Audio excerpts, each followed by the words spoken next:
Meus queridos, muito boa noite, a paz do Senhor, você que nos acompanha nesse momento, nessa transmissão desse nosso encontro de todas as quartas-feiras. Graças a Deus pela sua vida, pela oportunidade de estarmos juntos mais uma vez. Muito obrigado por você nos receber no seu lar nessa noite. Este é um momento em que nós estamos apenas transmitindo de forma online, ou seja, nós não temos um público aqui, então o nosso público é você que está aí do outro lado, nos acompanhando, nos dando a honra da sua audiência. Mas eu gostaria de, antes de orarmos, começar pedindo mais uma vez para você que nos acompanha, que nos assiste, a não tratar esse momento apenas como um momento em que você assiste alguma coisa, é um momento como acontece quando você assiste um noticiário ou quando você assiste um vídeo qualquer no YouTube ou em outras redes sociais, mas que você entenda esse momento como um momento em que nós estamos na presença de Deus, um momento em que nós estamos reunidos por meio dessa ferramenta para juntos aprendermos da palavra de Deus, para juntos meditarmos na palavra de Deus. Então, fazer desse momento um momento de referência, um momento de culto, um momento em que nós procuramos evitar nos distrair com coisas corriqueiras do dia a dia, que muitas vezes estão ali à nossa volta, em nossa casa, no lugar onde nós estivermos assistindo, acompanhando esse momento, mas que a gente possa, ao máximo, abstrair aquilo que está à nossa volta e nos concentrarmos colocarmos o nosso foco na palavra de Deus, na mensagem que temos da parte de Deus para os nossos corações nessa noite. Eu quero ler 2 Coríntios 10, 4 e 5, segunda carta de Paulo aos Coríntios, capítulo 10, versículos 4 e 5, e logo em seguida nós estaremos orando para oficializar a abertura desse momento. Eu vou ler na tela aqui do lado, está mais fácil para mim. As armas com as quais lutamos não são humanas, ao contrário, são poderosas em Deus para destruir fortalezas. Destruímos argumentos e toda pretensão que se levanta contra o conhecimento de Deus e levamos cativo todo pensamento para torná-lo obediente a Cristo. Aqui é o texto base da nossa meditação nessa noite e eu gostaria de tratar desse assunto hoje, nesta noite, como batalha espiritual. Nós introjetarmos, nós entendermos que nós, como servos de Deus, nós estamos em uma batalha espiritual. Portanto, é isso que eu tenho em mente ao lermos esse texto que nós lemos agora de 2 aos Coríntios. E eu diria que há várias frentes dessa batalha, queridos. Há uma batalha espiritual que ela acontece dentro da minha mente, dentro da sua mente. Uma batalha que é unicamente nossa e do Espírito Santo que nos assiste. É uma batalha que nós devemos estar preparados para ela, como Paulo fala lá no capítulo 6 de Efésios, a partir ali do verso 10, em que ele fala que nós devemos revestir-nos da armadura de Deus, estarmos vestidos da armadura de Deus e capacitados para permanecer firmes.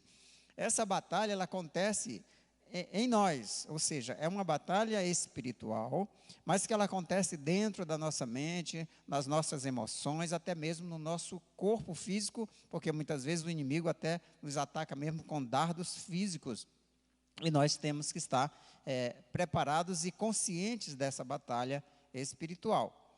Eu diria que há uma batalha também que acontece nos lugares celestiais. A Bíblia diz que nós estamos assentados nos lugares celestiais em Cristo Jesus. E há também uma batalha que acontece, que eu diria que é uma batalha cultural. E eu gostaria de focar nesta noite um pouco mais sobre esse aspecto da batalha espiritual, que é uma batalha cultural. Oremos então. Paizinho querido, aqui estamos, Senhor meu Deus, reunidos por meio desse instrumento. Estamos alcançando os nossos irmãos em seus lares, em suas casas, nos seus locais de trabalho, onde quer que estejam nesse momento nos acompanhando nessa transmissão, Senhor. Nós agradecemos a Ti, Senhor, por esse instrumento e pela vida de cada irmão, de cada irmã que nos acompanha.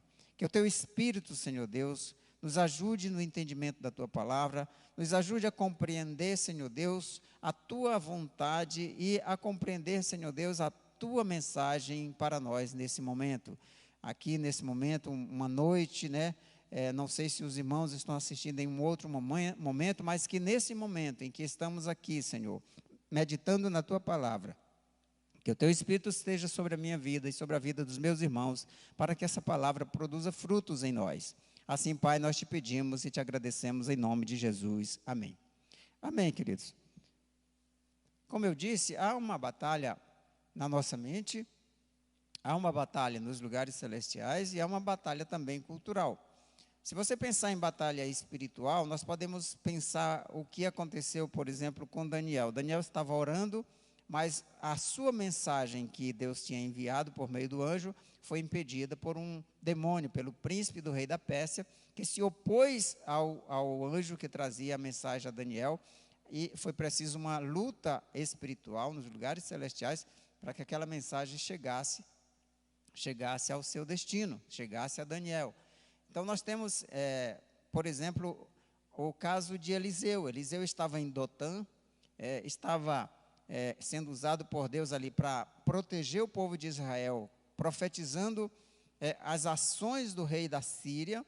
E toda vez que ele montava uma estratégia para destruir Israel, o profeta avisava o rei para que o rei tomasse medidas cautelares para evitar que fosse destruído. E, de repente, eles enviam um exército para prender Eliseu. E, claro que o rapaz de Eliseu, o ajudante de Eliseu, fica apavorado quando vê que a cidade está cercada pelos exércitos inimigos. E aí Eliseu ora ao Senhor para que o Senhor abra os olhos dele e veja que ao derredor estava o exército sírio, mas ao redor deles estavam os exércitos do Senhor. Ou, cercando a cidade estava o exército sírio, e cercando o exército sírio estavam os exércitos do Senhor. Não sei exatamente a ordem, mas o que nos demonstra aqui nessa imagem que Eliseu pede para que Deus mostre ao seu ajudante, é que há justamente uma batalha nos lugares celestiais, uma batalha nas regiões celestiais, que está além do mundo físico, e que nós estamos inseridos nela também, e que o Senhor peleja por nós, o Senhor luta por nós essas batalhas também. Mas como eu falei, nessa noite eu gostaria de focar nesses versículos que lemos aqui, nessa batalha que acontece no mundo cultural, na batalha que acontece na nossa sociedade, muitas vezes por meio do estudo, por meio do conhecimento, por meio da mídia, por meio da política e por tantos outros meios, e que nós estamos inseridos nela. Veja que o versículo que nós lemos, verso 4, diz que as nossas armas não são carnais, ou seja, são armas espirituais, né? As armas com as quais lutamos não são humanas. No texto aqui da versão que eu estou aqui com a Bíblia aberta, as nossas armas não são carnais, mas são poderosas em Deus, ou seja, quem concede poder para as armas que nós temos para essa batalha é o Senhor. E a primeira coisa que eu gostaria de enumerar e de elencar para nós, para entendermos sobre essa batalha, é que as verdades deste mundo se baseiam em sofismas e em falácias.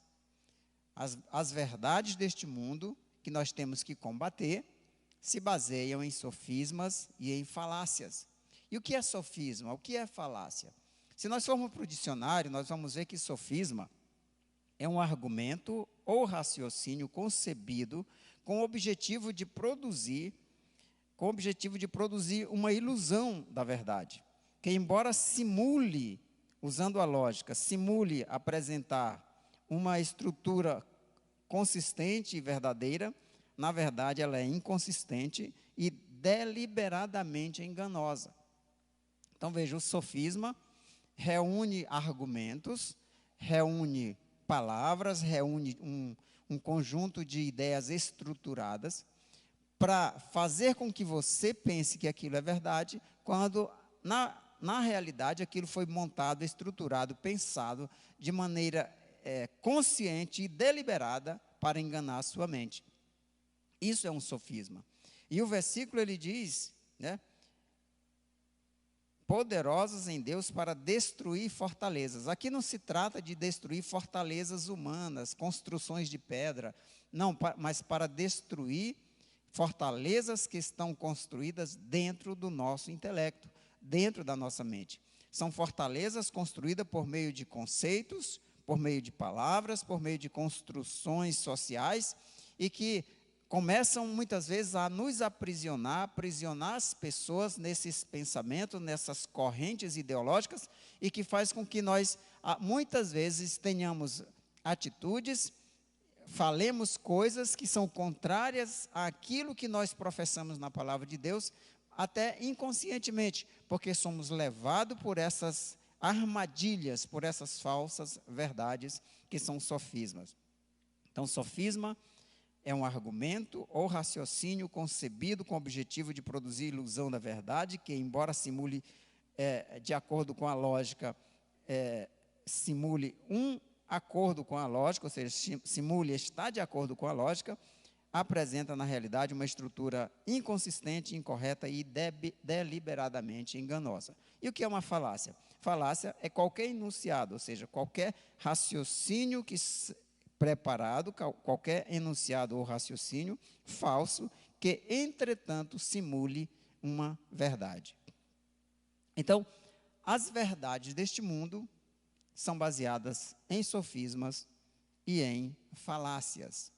E aí nós precisamos ter o cuidado de, ao dialogar com o mundo, ao dialogar com a sociedade, ao aprendermos, recebermos a informação que nos cerca pelos mais diversos níveis, pelas mais diversas fontes, nós tenhamos consciência de que estamos numa batalha, tenhamos consciência de que estamos numa guerra e que por isso nós precisamos ser vigilantes e cautelosos para não sermos apanhados em uma armadilha.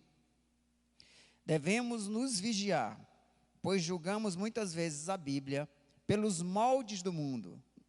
Nós julgamos a Bíblia pelos moldes do mundo, pela mentalidade do mundo, e não o contrário. Na verdade, nós deveríamos julgar o mundo pela Bíblia. Nós deveríamos julgar as coisas, o que acontece, o que ouvimos, pela Bíblia. Mas quando somos apanhados por esses sofismas, quando nós não vigiamos adequadamente, nós começamos a julgar a Bíblia pelos padrões do mundo. Começamos a julgar a Deus pelos padrões do mundo. Você já viu pessoas que dizem assim: o Deus que eu conheço não é o Deus que você fala aí. O Deus que eu conheço não é o Deus da Bíblia. E de onde é ele? De onde é o Deus que ele conhece? Já viu gente dizer isso? Eu já vi pessoas dizerem para mim: o Deus que eu conheço não é o Deus da Bíblia, porque o Deus que eu conheço nunca faria tal coisa, nunca concordaria com tal coisa. E aí eu pergunto: e de onde é esse Deus que você conhece? Porque o único Deus verdadeiro foi revelado na Bíblia, foi revelado na palavra de Deus. Ou então não é Deus. Pode ser qualquer uma outra divindade, mas não o Deus, nem Jesus, nem o Deus Pai de Jesus. Mas as pessoas muitas vezes querem julgar a Bíblia pelos padrões do mundo, julgar a Bíblia pelos sofismas do mundo, pelas inverdades do mundo, pelas falácias que estão se espalhando cada dia mais no mundo. E essa é uma guerra que nós temos que conviver com ela, que temos que vivenciá-la no dia a dia. Então devemos ter esse cuidado de vigiar a nossa mente. Aí quando Jesus diz vigiar e orai, que tipo de vigilância seria essa? Quando Jesus diz que nós devemos vigiar e orar, nós temos que vigiar muita coisa, queridos. Nós temos que vigiar os nossos pensamentos, nós temos que vigiar as nossas palavras, nós temos que vigiar aquilo que nós ouvimos, aquilo que nós consumimos como produtos da sociedade, produtos da cultura, e também vigiar para que isso não se transforme em pecado na nossa mente, no nosso coração. Veja o que diz o Salmo 1, o primeiro e o segundo versículo do Salmo 1. Diz assim, olha, como é feliz, aqui é uma expressão, né, é uma exclamação do salmista, né? Como é feliz aquele que não segue o conselho dos ímpios, que não imita a conduta dos pecadores, nem se assenta na roda dos zombadores. Pelo contrário, ao contrário, a sua satisfação está na lei do Senhor, e nessa lei medita de dia e de noite. Veja, querido,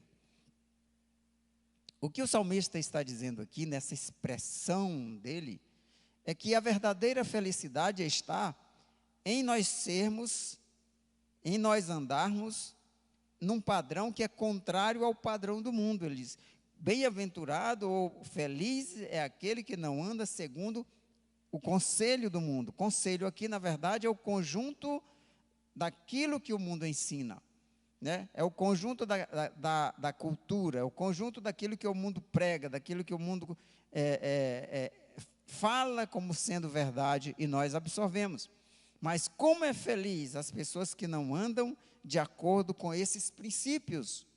Como são felizes as pessoas cujo caminho não passa pelos zombadores. Veja, querido, aqui ele coloca inclusive que o mundo é zombador.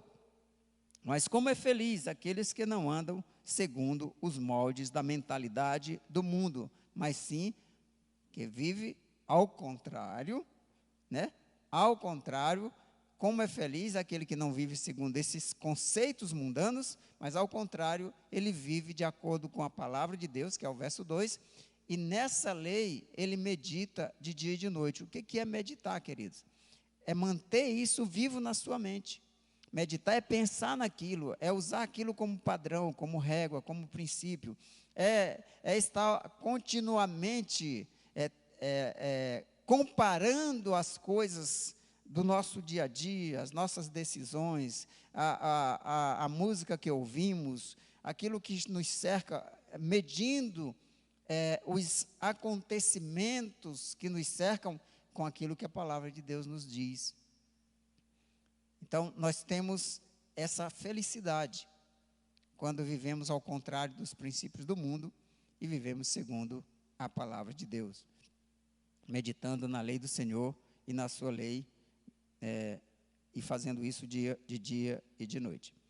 Sem essa compreensão, queridos, sem compreendermos esse princípio de que a nossa felicidade está em nos adequarmos às leis de Deus e rejeitarmos o conselho do mundo, o conselho da cultura, o conselho dessa realidade em que vivemos, se nós não entendermos isso, nós não seremos capazes de experimentar, de conhecer, de fato, a Deus e a sua vontade. Há um versículo que nós mencionamos muitas vezes aqui, eu mesmo já mencionei muitas vezes, já tenho ouvido ele sendo citado em várias pregações aqui, sendo usado nos mais diversos contextos, e todos eles corretos, e que eu gostaria de chamar a sua atenção para esse versículo de novo, que é o que está lá em Romanos capítulo 12, verso 2. Esse versículo certamente você sabe de cor. Romanos capítulo 12, verso 2. Vamos ver aqui, já está na tela, vou ler aqui na tela. Não se amoldem ao padrão do mundo, deste mundo, mas transformem-se pela renovação da sua mente, para que sejam capazes de experimentar e comprovar a boa, agradável e perfeita vontade de Deus. Vamos pensar um pouquinho mais no que está dizendo este versículo, queridos. Olha, ele diz o seguinte, que nós precisamos, esse capítulo, inclusive, Paulo começa dizendo: eu rogo-vos, irmãos, pela misericórdia de Deus. Ou seja, Paulo está fazendo um apelo apaixonado, um apelo veemente para que nós tenhamos essa atitude, né? De sermos verdadeiros adoradores de Deus, e que isso inclui não nos amoldarmos ao padrão deste mundo. E aí, muitas vezes, queridos, a gente pensa nesse versículo como sendo simplesmente a maneira como nós nos comportamos na sociedade.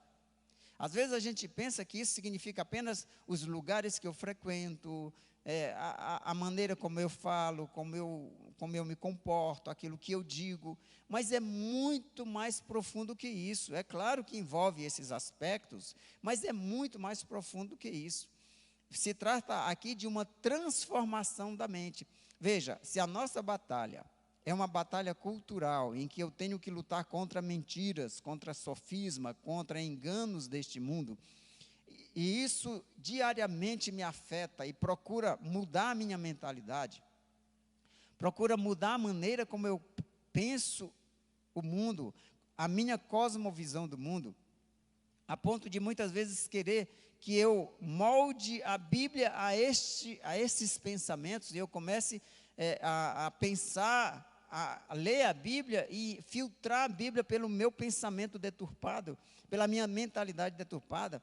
E se você pensa que isso não acontece, veja os casos já absurdos de pastores hoje, pastores que já tiveram renome, pastores de renome dentro das igrejas conhecidas no Brasil, que estão por aí dizendo que a Bíblia precisa ser reescrita.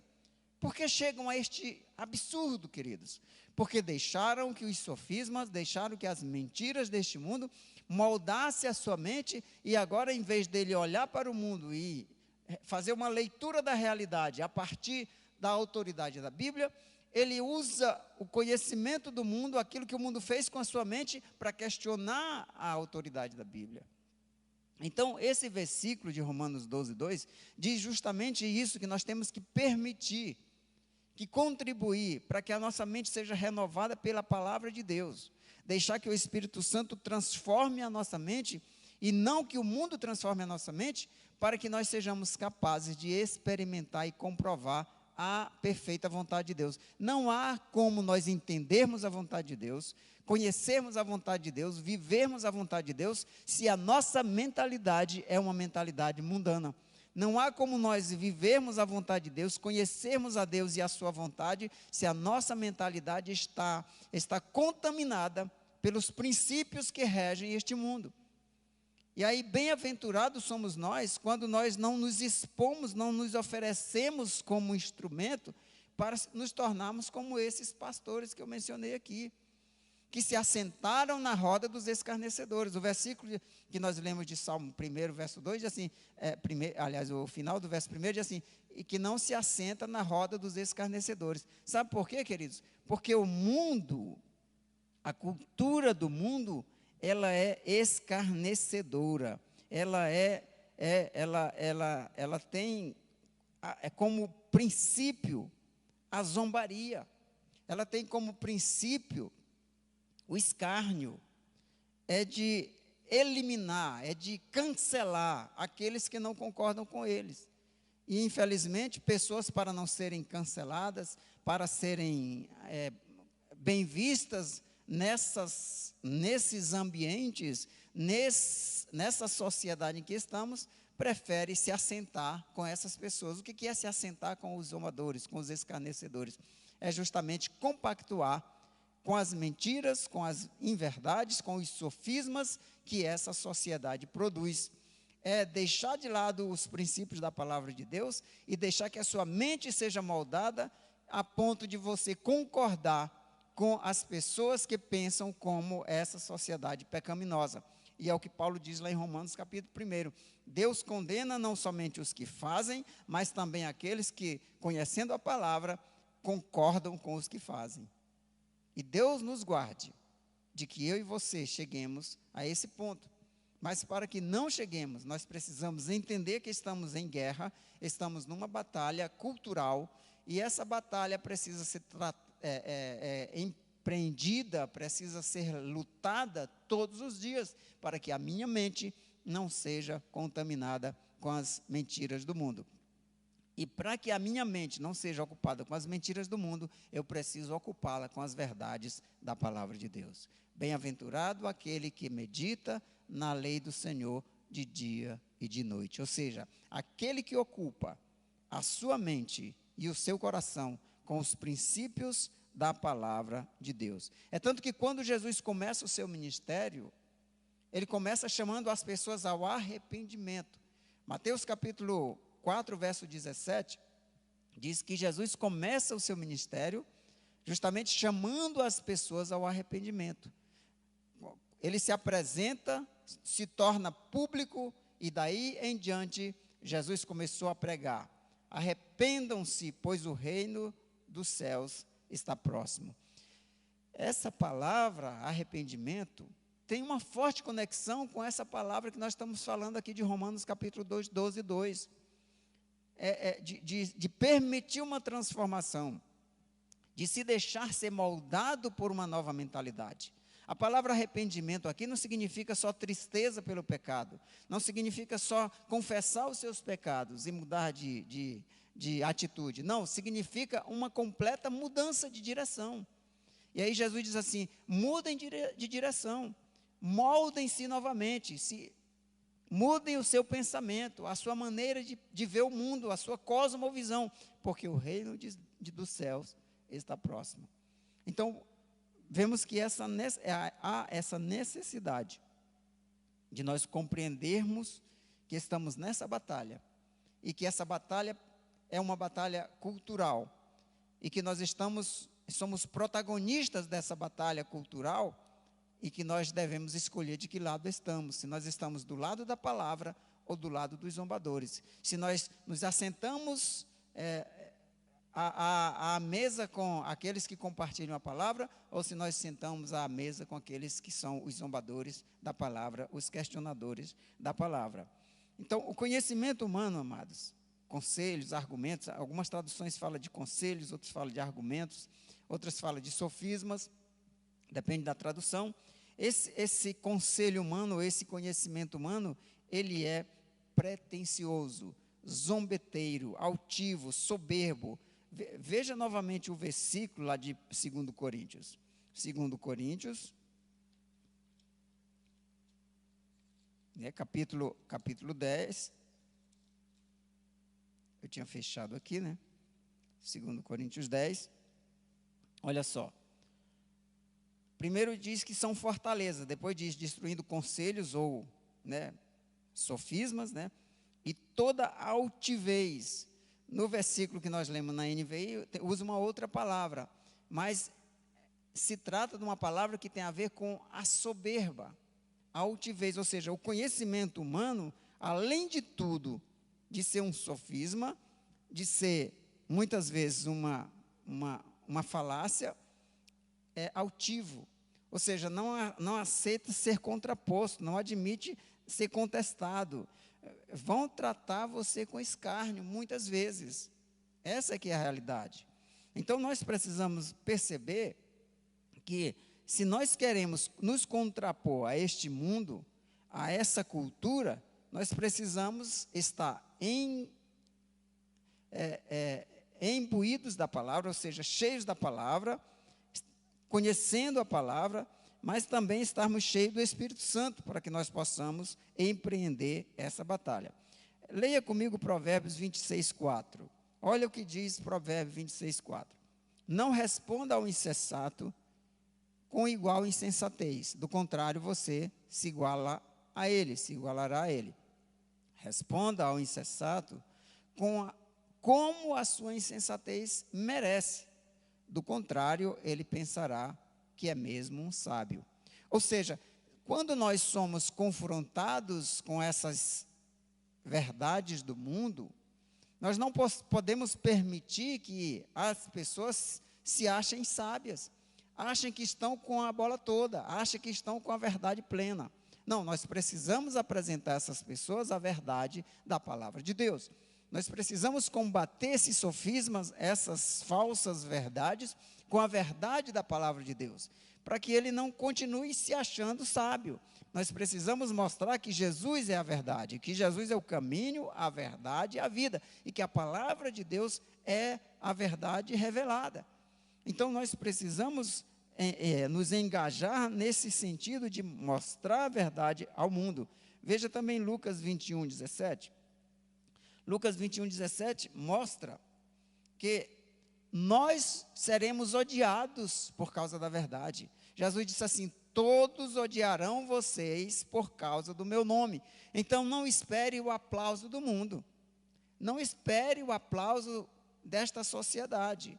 O que nós teremos é oposição, é zombaria, é contraposição e escárnio muitas vezes, porque esse é um mundo altivo.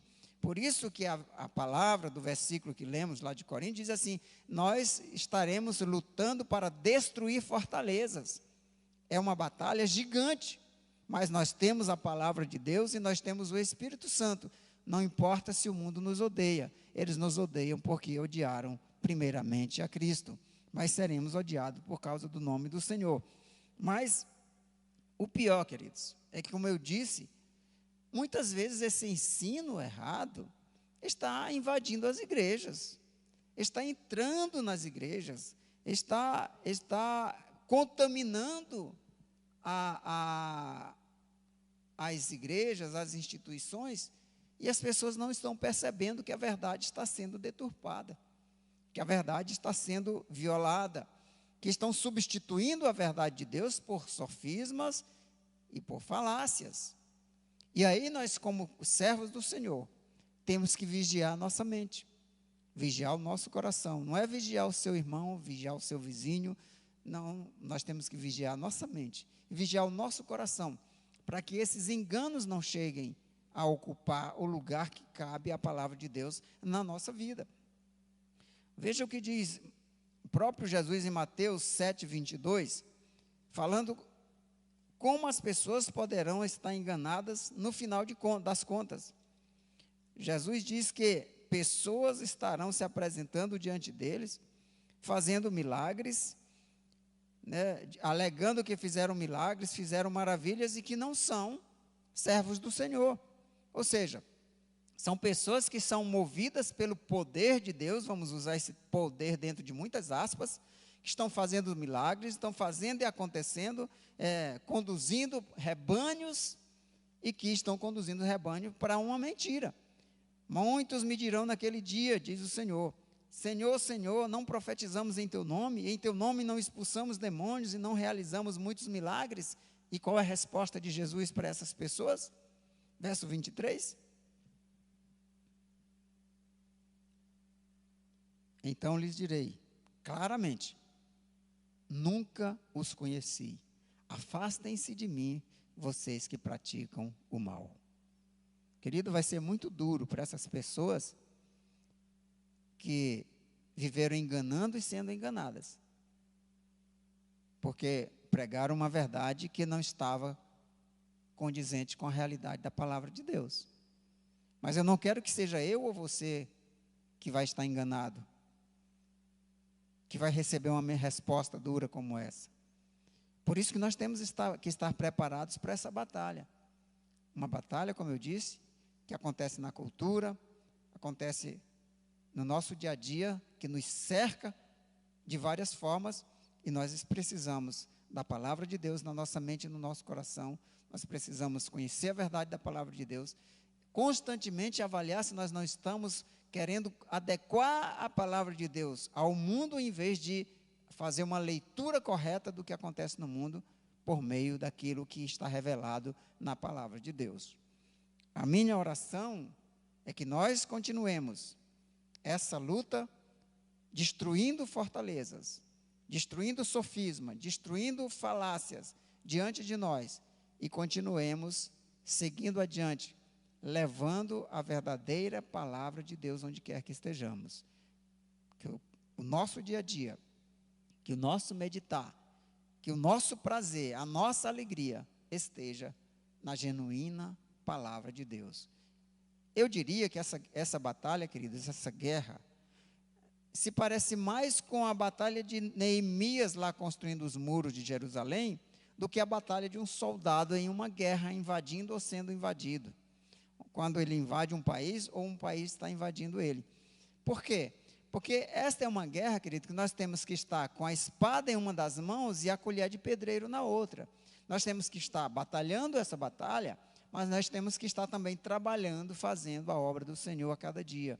Então nós estaremos construindo, comprometidos com o reino de Deus, atuando como testemunhas de Jesus, amando a família de Deus e cuidando da família de Deus, sendo um templo que adora a Deus e que inspira pessoas a adorar a Deus, mas ao mesmo tempo estamos com a espada desembainhada para lutar contra esses inimigos que se levantam contra a nossa vida, contra a nossa mente, contra a nossa caminhada. Amém, queridos? Que Deus abençoe a sua vida, que você possa levar para esta semana essa mensagem, que ela possa produzir fruto no seu coração, que você seja edificado por ela, e que o Espírito Santo esteja com você e comigo, para nós continuarmos vitoriosos nessa batalha, que é bastante árdua. Amém? Eu quero orar mais uma vez para encerrarmos, agradecendo pela sua audiência, pela sua companhia nesse momento conosco aqui. Avise outras pessoas, lembre outras pessoas, no momento em que você for entrar para acompanhar, para assistir essa programação, passe o link para outra pessoa e diga, olha, lembre, hoje é dia, estejamos juntos para meditarmos na palavra de Deus. Amém?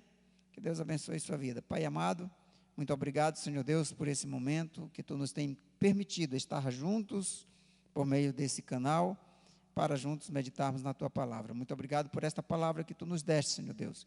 Que nós possamos aplicá-lo na nossa vida, Senhor.